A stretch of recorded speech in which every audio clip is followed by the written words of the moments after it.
Let's become one with nature and play as a Na'vi from Avatar. Because this is D&D Builds, where we have an outlet to make all sorts of ridiculous Dungeons & Dragons characters and stop driving the people in our lives insane with them. I was super into the original Avatar movie, and I'm really excited about the sequels. So I don't want to waste any time, so let's go ahead and pick a race to be a Na'vi. They are tall, lean, and blue.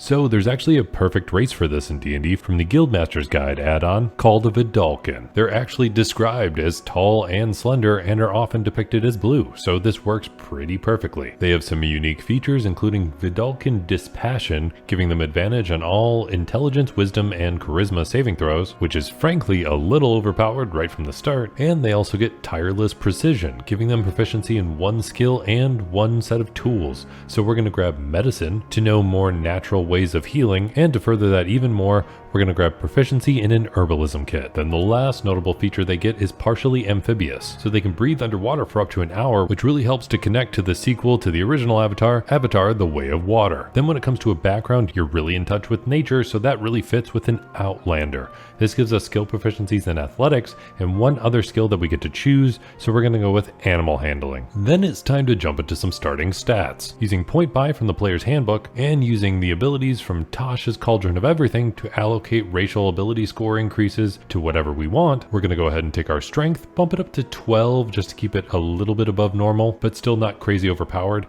and then we're going to take our dexterity, bump it to 14, and then get another +2 from the racial origins that we get to customize. Then we're going to take our constitution, bump it all the way to 14 because you are fairly hard to kill, and then we're going to take our intelligence and completely dump it. I don't think the Na'vi are particularly dumb, but intelligence in D&D usually relies on more book smarts and even occasionally technology, and that's definitely not the way they go. However, on the flip side, the more natural type of intelligence, wisdom, we're going to bump to 15 and then get another +1 from our racial bonus. That leaves us with no points left over, so we're going to dump charisma, and that usually makes sense because oftentimes they're not super friendly to outsiders. Now it's time to jump into a starting class, and this is actually super easy because they are super in touch with nature, but they're also pretty good at fighting. So we're going to pick a ranger. When you pick a ranger at first level, you get proficiencies in light armor and medium armor and shields, as well as pretty much all weapons, and you get saving throws in strength and dexterity. You also get to choose 3 skills, so we're going to grab nature, perception, and survival. All of them feel very true to character, and perception especially is very useful in almost any campaign of D&D. Then the first feature you get as a ranger is favored enemy. You get to decide a particular race of enemy that you're not a huge fan of, so we're going to pick humanoids. This also allows you to pick a humanoid language you might want to learn,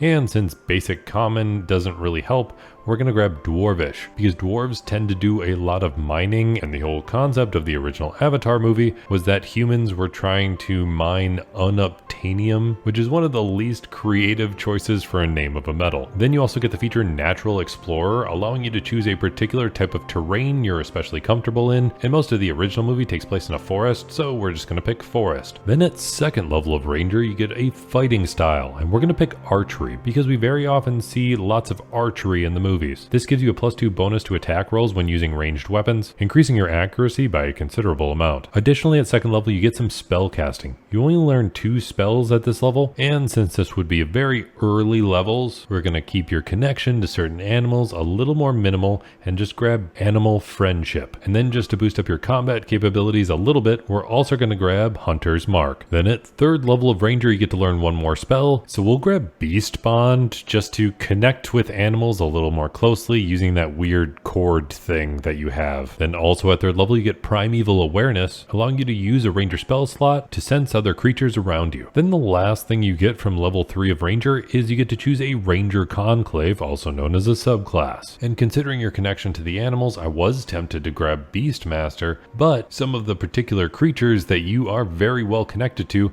have a very good resemblance to dragons. While they might not breathe fire or anything, visually they're pretty spot on. So from the sourcebook Fizban's Treasury of Dragons, we're going to grab the subclass Drake Warden. When you choose Drake Warden at third level, you get a draconic gift, giving you the Thaumaturgy cantrip as well as Tongue of Dragons, so you can speak, read, and write Draconic. Additionally, you get a Drake Companion, so instead of pairing with an adult drake or dragon type creature like you would in the movie. Now you're kind of raising it from a small creature. When you initially get this feature, you get a Drake companion, which is a small dragon, and its armor class, hit points, saving throws, attacks, and everything all grow along with you as a character. You do have to pick a particular type of Drake when you summon this creature, which is usually a type of element, whether it's acid, cold, fire, lightning, or poison, which might not tie to the movie quite as much, so you can get kind of creative with it, or you could lean into the fact that they talk about how the Na'vi coat their weapons in poison,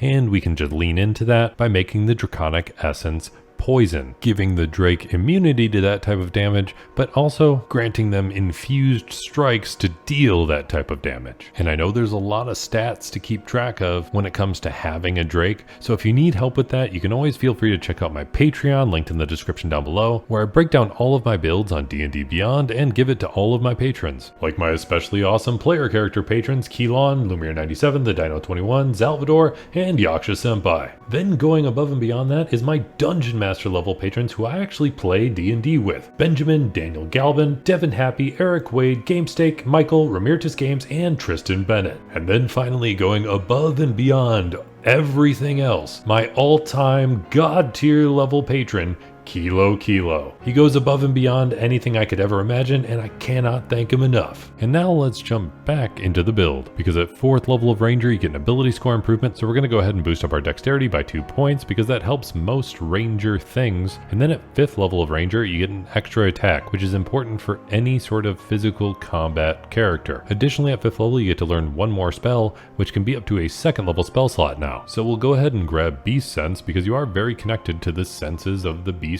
that you are bonded with. And speaking of beasts, at 6th level you get another favored enemy to choose, and you actually do a fair amount of hunting, although you do pay proper respects to the animals that you do kill. So the next favored enemy we're going to pick up is a beast. Then at 7th level of Ranger you get to learn one more spell, so to help with everything nature related, we're going to grab the spell Locate Animals and Plants. Additionally, at this level you get another feature from being a Drake Warden, Bond of Fang and Scale. Your Drake grows to a medium size now, and you can actually ride it. But the only trick is that it's still not quite strong enough to fly while you're riding it. Additionally, this feature grants Magic Fang, so your Drake's bites do extra damage equal to the damage type that you chose, and you gain resistance to the damage type of the Drake. Then at 8th level of Ranger you get another ability score, so we're going to go ahead and boost up our dexterity again for 2 more points. And then at 9th level of Ranger you get to learn one more spell that can be all the way up to a 3rd level spell slot. So we're going to boost up some of that archery ability with Conjure Barrage, allowing you to rain down arrows on your enemies. Then at 10th level of Ranger you get to choose another environment for your Natural Explorer, and considering the second Avatar movie is The Way of Water, we're just going to choose Coast. Additionally, at this level you get the feature Hide in Plain Sight, so you can create some natural camouflage for yourself. Then at 11th level of Ranger you get to learn one more spell, so to amp up that camouflage a little bit, we're going to grab Pass Without Trace from these 2nd level spells. Additionally, at this level you get another feature from your Drake Warden Conclave, Drake's Breath. While this might not tie to the movie quite as much, it's still fun as hell to play around with in D&D, because now as an action you can exhale a 30-foot cone of damaging breath, or cause your Drake to do it instead if you want to be a little more lame about it. You can choose any damage type that's either acid, cold, fire, lightning, or poison,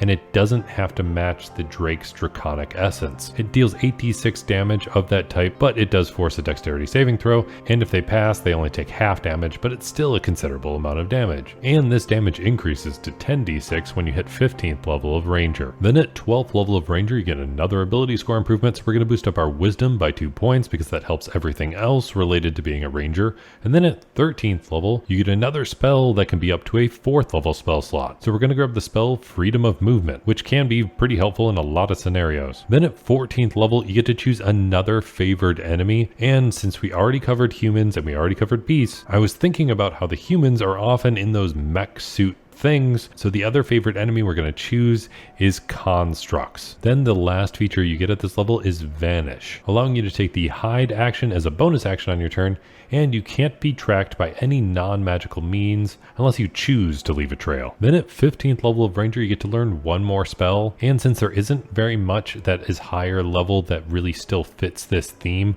we're going to jump all the way back to first level spells and grab Speak with Animals, just to improve that overall connection you have with nature. Additionally, at this level, you get another feature from your Drake Warden subclass, Perfected Bond. And this is the epitome of what you want as a Drake Warden. Now the Drakes get empowered bites. Now they deal even more damage when they bite an enemy, and they are a large Drake. So now you can ride it while it's flying, and it's a large size, which is very notable in the Na'vi culture. And the last feature you get is reflexive resistance. So now if either you or your Drake takes damage and you're within 30 feet of each other, you can use your reaction to give yourself or your Drake resistance to that instance of damage. This overall is going to make combat a hell of a lot more fun, because as you're flying around on your Drake, raining down arrows, your Drake is also doing damage of its own, because your Drake actually shares your initiative count and takes its turn immediately after you. Granted, it can only use its reaction on its own, and the only action it can take is the dodge action, unless you use your bonus action on your turn to command it to take another action, such as actually attacking or using that draconic breath. Then at 16th level of Ranger, you get another ability score improvement, so we're going to boost up our wisdom by 2 more points because it helps with everything Ranger related. And then at 17th level of Ranger, you get one more spell that can be all the way up to a 5th level spell slot. And we really want to boost up our archery ability a little more, so we're going to grab Swift Quiver. This is going to create some competition for how you use your bonus action, but if you're too far away for your Drake to make any sort of bite or breath attack, Swift Quiver is going to really come in handy for all of your archery skills. Then at 18th level of Ranger, you get the feature Feral Senses. So you get a really good sense of everything around you, and even if you're fighting a creature you can't see, it doesn't impose disadvantage on you. And you're even aware of invisible creatures around you, which can be very helpful for all of those natural creatures that have some form of camouflage. Then at 19th level of Ranger, you can learn one more spell, so we're going to grab the 5th level spell Commune with Nature, just because it really fits this build. Additionally, at 19th level, you get one more ability score improvement, so we're going to pick up a feat. I really wanted to hammer in on the whole idea that you coat your arrows in poison, so we're going to grab the feat Poisoner. This allows you to ignore resistance to poison damage when you're fighting enemies, which can be helpful for both you and your Drake. And you can coat a weapon in poison as a bonus action instead of an action, just in case you didn't get a chance to prepare ahead of battle. And the last feature is that you gain proficiency with a Poisoner's Kit, allowing you to create your own potent poison, and you can coat that poison onto weapons or ammunition such as your arrows. The poison only remains there for a minute, but when you hit a creature with a poison-coated weapon or ammunition, that creature must make a DC 14 Constitution saving throw. If it fails, it takes 2d8 poison damage and becomes poisoned until the end of your next turn. And that is pretty powerful because being poisoned makes it so you have disadvantage on all attack rolls and ability checks. Granted, the DC is a little low at this level of combat, but it is still pretty damn cool. Then finally, at 20th level of Ranger, you get Foe Slayer, finally making a bit more use of that wisdom that we have and allowing you to add your wisdom modifier to either the attack roll or damage roll of 1 attack per turn. It's not a massive bump for a 20th level feature, but it's still pretty nice to have. Let me know what you think of this build in the comments down below, and especially if there's any other builds that you want to see in the future, let me know down there as well. If you made it all the way to the end of this video, let me know by hitting that like button, and I'll be here hoping you roll at least 3 nat 20s in your next D&D session, especially if you want to play as a super tall blue alien with a weird tentacle mind link thing that it has the ability to do.